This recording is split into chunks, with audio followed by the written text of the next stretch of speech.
So that's the insight into the sole rep. But what are some of the critical factors that one needs to be aware of? And I see a lot of questions coming in already in terms of the eligibility, and we will be looking at answering those questions, and you'll get them on this slide as well. So typically, a sole representative is a direct employee of a business. A sole representative is not an agent, or a distributor who has been engaged to market the products and services. Um, cannot cannot generally be a sales representative as well, from a business perspective.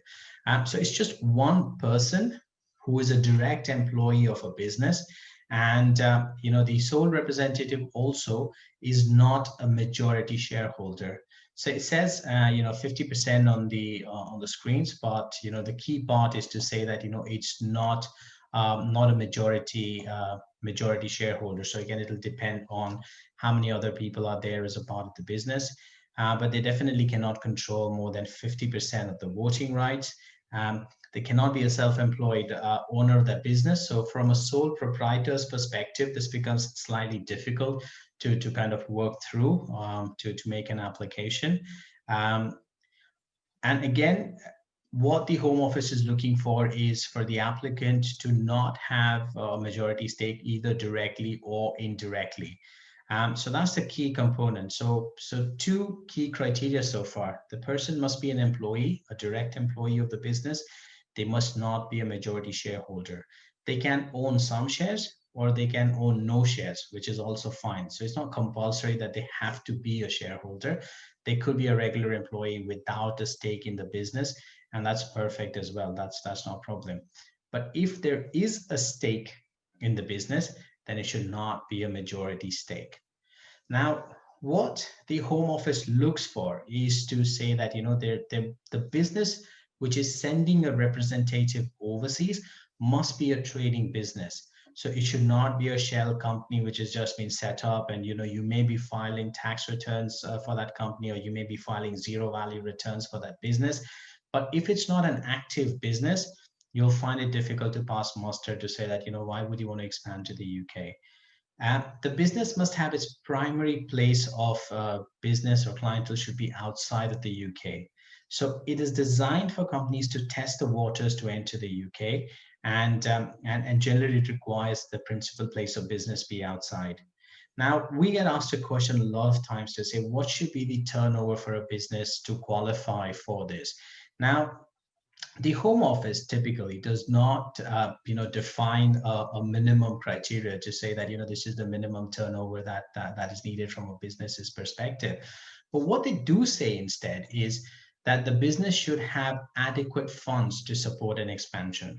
Now, when we say adequate funds, it means it opens up a few prospects to say that, okay, how can a business, do this?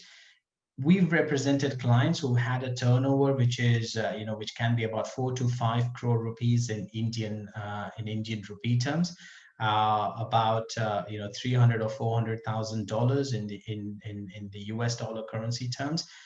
So we've helped businesses, who have that as a turnover. We've also helped businesses at the other end of the spectrum where they're turning over, 100 to 400 crores, or they have a turnover of 20 to $30 million outside of the UK. So really it works for both ends of the scale. So whilst the Home Office does not prescribe a minimum turnover, what the business must be able to show is that they have sufficient funds which are available for expansion. We had a startup which was into the med tech space in Bangalore last year, and they had zero turnover because it was a startup and they were just getting there. But what they were able to evidence is that they had funding or investment for about 3 to 4 crore rupees coming in from an external investor, and they were able to show that these funds will be available for expansion to the UK. So in that sense, the question is not to look at a turnover kind of a thing, but is to say that if you are not going to have a turnover of say 4 to 5 crores, and if you have a turnover of less than that, can you show that there is additional funds which are available to the business for expansion? This could be in the form of bank loans. This could be in the form of equity funding from third parties. So if you have somebody who's interested in your business and who wants to invest in your business, and you're using that money to scale your operation to the UK, you can use that funds as well. But primarily, you need to satisfy the Home Office to say that, look, we have sufficient funds that when we deploy a resource to the UK, we will still have enough money in our home country to run our business and do all the regular things. And we have enough capital to take a risk on that expansion. So it's about balancing and answering both of those questions. So if you're able to evidence that you have additional monies being made available to you, either directly or indirectly, then you would be able to make a valid case to say that I want to qualify for making this application. Generally, the Home Office will not look at the individual funds of the applicant themselves, because if you are an employee of a business, you are not going to be taking money out of your own pocket to support a business expansion. So unless you are a stakeholder in the business and you have a share in the business and you are prepared to bring the money in commercially into your business setup, then it's a different story. But we've had clients sometimes who come in and say, you know what, I've got a certain amount in my personal equity. Can I use that towards the business? Unless you're officially committing that towards the business expansion, you wouldn't just be able to show your own personal assets and say that, this is going to be available to us for expansion. Because typically what the Home Office looks for is that the applicant is based outside of the European Economic Area, and they want to set up a branch or a subsidiary in the UK. They are a senior employee of the business, and not a majority shareholder. So the question of personal funds becomes a kind of a double-edged thing. So unless you're bringing personal funds into the business and there are clear terms which are defining how you're bringing that money in, you will not just be able to show that money towards this. Applicants are also required to meet the English language requirement. So, this can either be done by taking the secure IELTS for UKVI, or getting a certificate of equivalency from a UK NARIC, which is the assessing body for any degrees taken outside of the UK. So applicants can do that. And as I said, the business has to show that they have adequate funds for expansion to the UK. Now, the good part about this is that the Home Office is not looking for a minimum investment guarantee. So there used to be a category which was a tier 1 entrepreneur, and the tier 1 entrepreneur required that the applicant bring in £200,000 to the UK, and that was a non-negotiable requirement. You could have more than that, but you couldn't have less than that. But the sole representative visa does not make any such demands. So there's no minimum investment guarantee. There are no minimum job creation guarantees that you have to commit to. So, when we contrast the sole representative with, say, the Canadian investor programs, particularly the BNP pathways to any of the provinces like British Columbia or Ontario, there is a minimum job creation guarantee. So applicants are required to say, we're going to invest a certain amount, we're going to create a certain number of jobs, and it's on that promise they are able to claim settlement. Whereas a sole representative visa does not make such demands. There is no minimum investment guarantee, there is no minimum job creation guarantee, which makes it really easier for a business to test the waters in the UK, because they could set up a small research office, they could set up a small marketing office, and be done with it. So there's no pressure on the sole representative to then generate a minimum turnover or employ a certain number of people at the end of their 3-year period in order for them to be eligible for an expansion. So in that sense, it is something which is very, very interesting, especially from a business perspective.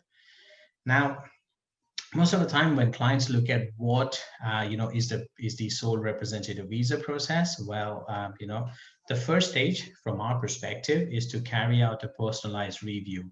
yeah, where we check the eligibility of the applicant. We kind of assess the merits of the case to say that do you have enough merits to make a successful application. We determine a list of documents which will be relevant to your customized scenario. The second stage is then actually the actual application, completing the application form, checking the documents for completeness and correctness. The third stage, which is the biometric appointment stage, is where the applicants then take all their paperwork, which then gets scanned and sent across to the processing office in Sheffield. So it doesn't matter where you're completing this application, which part of the world you're doing it from. When you go to the VFS, they are just going to scan your paperwork. It's all going to go down to the processing office in Sheffield in the UK. So this is good from our clients' perspective because we're able to service clients from all over the world, be they in the UAE, in Qatar, Saudi Arabia, in Africa even, or the US, or even in Far East. Because the process is universal in the sense that we complete the online application, collate the documents, and the applicants have to go in person for their biometrics because it is a fingerprint and an eye scan process. So something that they will have to do with that in person. Normally, the Home Office takes about 4 to 6 weeks to process an application. We've seen decisions come in 3 to 4 weeks in the recent time, for clients, that we've submitted applications for. And when the visa is granted, the initial entry clearance nowadays is for about 90 days. So applicants have 3 months to plan their travel, enter the UK, collect their biometric residence permits, and get on with their process. It's a multiple entry visa, so there's no mandatory requirement that once you've got your BRP, you're required to kind of stay there. You could come back and forth as long as you meet up with with the requirements at the time of extension. At the time of settlement. Once you land in the UK, you can incorporate a company, you can open up a bank account, apply for national insurance number. So generally, this is how the process goes. And it's really amazing because you could get this done in a month and a half. So if you are considering, migrating to the UK, and if you are part of a business that meets up with all these questions, you can look at, being there in about a month and a half. So we have some questions, and I am going to pick those up because they're very pertinent, to what we are discussing, and some of it also deals with what I was going to share. So, for instance, one of the questions is, which kind of business is eligible for a sole representative? And the answer is that as long as a business is genuine and it is trading, we've seen that there isn't anything which obviously disqualifies a particular business from being eligible. We've had businesses in gems and jewelry. We've had clients who are in the hospitality business with running restaurants in India. We've had clients with heavy engineering businesses which are into the bigger engineering products. We even had clients who are into training and development and consulting and such, and we've successfully applied for a sole representative visa for their senior managers to be based in the UK. And quite often these senior managers have been shareholders in their businesses and they own a percentage of share in their business. And it's not been a deal breaker because we look at the context of the application in order for us to be able to drive success. And also answering the question on turnover, we've had clients with turnover of as little as 5 crores going all the way up to 400 odd crores who have been eligible and who have kind of received successful outcomes. We've also had startups that we have applied for with zero revenue. So sometimes people have questions about what should be the age of the business, how long should they be trading, what should be the maximum or minimum turnover. The answer is that the Home Office is not looking at tripping people when they're applying for this visa. All they want to know is this a genuine business and is this a genuine setup? If it is a genuine setup, and if we're able to present the scenario to say that we're a startup, we're a newly formed company, this is where our money is going to come from, the Home Office is happy to take the application on its merits and look at processing it. from our perspective, the benefit that we bring to any application is the fact that we have a depth in terms of the knowledge. We've been practicing immigration law since 2009. We've done tons of successful applications from diverse industries, and what really that has done is it's given us an understanding about how to position an application, how to identify the factors which could be, detrimental to an application, or identify factors which could really help an application to be successful. And given that, we've had a range of clients from different countries, from different industries, from different business sizes, it's really helped us to build that skill set towards understanding the business nuances in different countries and putting together the appropriate paperwork which is relevant to that country or to that client's profile to ensure that it has the best possible chance for success. And from our perspective, it's not only just the UK that we focus on. Our ambit is quite wide. We advise clients for the L1 visas or the E2s and the EB5s for the US. We also look at the PNP entrepreneur pathways for Canada, and also golden visas for Portugal and Greece. So really, for us, it is about matching the client's profile to their end objective, and finding what's going to work best for them. And for some of our clients who are really high net worth individuals, it could just be something as simple as buying a citizenship, into any of the jurisdictions. Obviously, the one for Cyprus now is kind of a bit contentious, but other than that, Malta, Bulgaria, Turkey even offers some fantastic opportunities for applicants, to kind of establish their rights, to get on with getting a citizenship and getting a move on with their business planning. So really, that was it from my side, and